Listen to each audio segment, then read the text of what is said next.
She was the most stunning creature I had ever been blessed to gaze upon, my dark angel.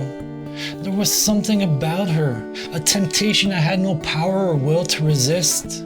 I could see the sun rising over the oceans each time I delved in her eyes, bleeding darkness, and I was enraptured. Everything that was created to bring forth light like the dawn turned to veiled night in her arms. I desired to be nowhere else but in her cold embrace as she cut me open to taste my blood. I let my heart be consumed by the siren in blind ecstasy, ignorant of what was truly happening. I see it now though. It wasn't my dark angel that drew me in, it was you, my demonic bride, pushing me into her arms. I was promised to you at my birth, a prearranged unholy union.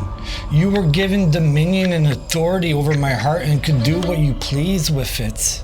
You infected me with your tainted love and I welcomed it. I fed upon it as I let you drain me of my will to live. I've been drawn to these sirens who could do naught but devour, and it's finally been made known to me as to why. You keep trying to lead me towards being one flesh with the consuming spirit that is upon them, to be entwined with it as we are entwined, to hate the world that God so loved with it till I'm naught but an empty husk and forsaken. But you were there for me. Every time I was thrown aside or rejected, you were there for me, waiting to weave filth into my fabric as you knit me back together, soothing me with your beautiful, insidious, and envenomed words. You kept feeding my heart your lies time and time again, nourishing the fear and hatred within it, reinforcing the belief that my soul is too hideous to ever truly be desired and loved. That I am forsaken and that my only hope against this fate is to answer that siren's call.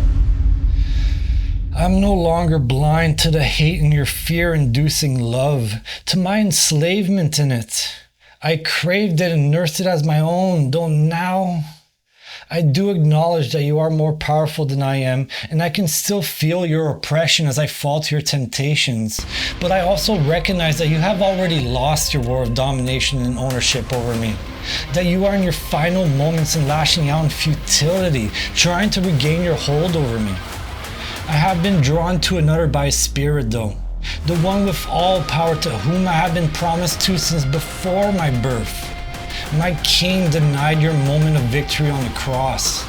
If God is against you, who can be for you? You've had your fun with me, my bride, but it was always meant to come to an end. Your shrouded dwelling has been brought to light, the seat of your authority and power over me. The agreement that melded itself to my core that has allowed you access has been revealed. My heart vowed to never allow itself to be discarded, that it would separate itself from others before they had the chance.